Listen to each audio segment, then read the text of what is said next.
I want to talk actually a little bit about changes that I felt from like early 20s to now late 20s. It's really interesting too because I just started feeling some of these things recently, and I think everyone feels them at different times, but collectively I think it's a pretty commonly shared experience. So I didn't have a very hard childhood. I didn't have a very hard upbringing. I had a very good one and an easy one in many ways. I always went to good schools and got good grades. I was talking with Sarah the other day, and she was making fun of me because I never even skipped class like once in high school. I never ditched. She's like, man, I just think so much differently about you now. You're such a dweeb. It just never occurred to me to skip. That's the type of person I was in high school. And in college, I traveled around a lot. I was raised by my mother and my grandmother, and things were pretty easy, man. So going up into my early 20s, I think the biggest danger for me was that I would get too comfortable. One of the problems with, I think, American kids, straight middle class, middle of the road American kids like I was, I consider myself like very middle class. Not upper middle, not lower middle, like straight middle class. One of the dangers is that that's a zone where there's not too much pain associated with it. There's not too much success, but there's not too much pain either. So it's really easy to stay in that zone and not really do better than your family does. Not really have any more than your family does. Do average things in an average way and live an average life. And that was the biggest danger for me. Not that I'd be totally unhappy or completely in pain, but that I just have a pretty mediocre life. And so, kind of going into my early 20s, like 21, 22, 23, I was kind of just finding my way.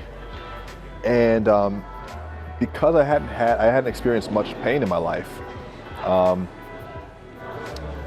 I was kind of unsure about what I was going to do because I didn't have anything pushing me in any one direction, and I didn't know how to become more self-directed.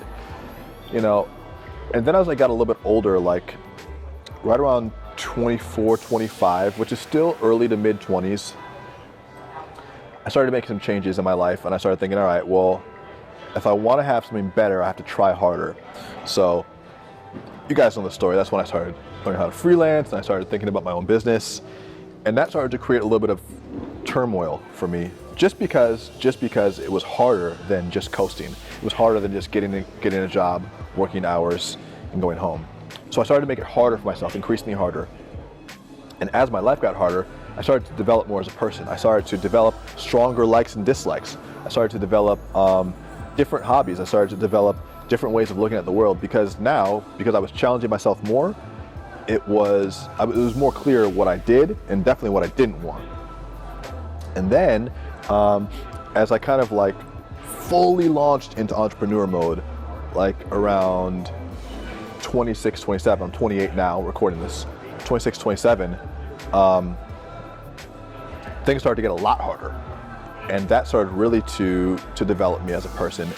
And right around 27, 28, I had a lot of crazy shit happen with me. Like my grandmother passed away, which was like the worst thing ever for me and really, really fucked me up. And then like the business wasn't doing as well as I wanted it to do, and I was having to learn how to become a CEO. I was obsessed with the title of being a founder, of being a CEO, not realizing that that's an actual job. Like, if you get a job as a manager, the key word in that is manage. Like, you have to manage people. A lot of managers actually don't manage people well, so sometimes it might seem like a misnomer, but it's actually a job. Same thing with CEO. Like, what does it stand for? People in American culture are so obsessed with it, they think it stands for corporate. Just CEO is it's like a mini king. No, corporate executive officer, corporate business executive, execute, do things, officer, responsible in the business for doing things, for running it. It's not easy. Had to learn how to be a CEO, which means like constantly scaling up. And then things got really difficult because I realized, holy shit, I'm doing all these things wrong. Like, this isn't how you organize your systems. Like, this is how you talk to your employees. This is how you set meetings up. This is how you deal with your finances, all these things. And so that became even harder. And between or my early 20s, and now my late 20s, now I'm 28, gonna be 29 in a few months, I've changed a lot. And the thing that I've realized is that catalyst for change is challenge. Challenge is a catalyst for change. You can go through your whole life looking for the easy route, and one of two things is gonna happen. You're gonna look for the easy route, and you're gonna find one of those easy routes, and you're gonna take it thinking that it's gonna cause you less pain, and because of that, you're gonna subtly be bored, disenchanted, and in some ways heartbroken, because you're never really opening up and becoming your full self. So you can go that route. You can find an easy route. They are out there. There are certain jobs which you'll never fully express yourself, which you'll never fully be happy with, and they're not gonna challenge you, but it will be easy. Now sometimes people look for the easy route. For me, in my case, I thought business would be an easier route because I get to control my hours, control my time, make more money. I thought it would make things easier. It actually made things harder. So sometimes you go for the easy route and you end up finding a harder path.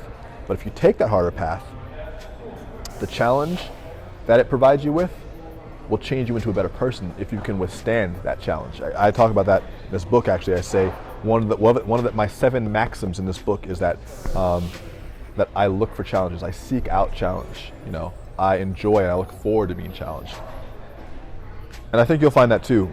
If you're watching this and you're 20 right now, just know that by the time you get to 28, 29, the way you think about the world is going to be a lot different, and it's going to change because of the things you've purposely put yourself through. There's a great quote.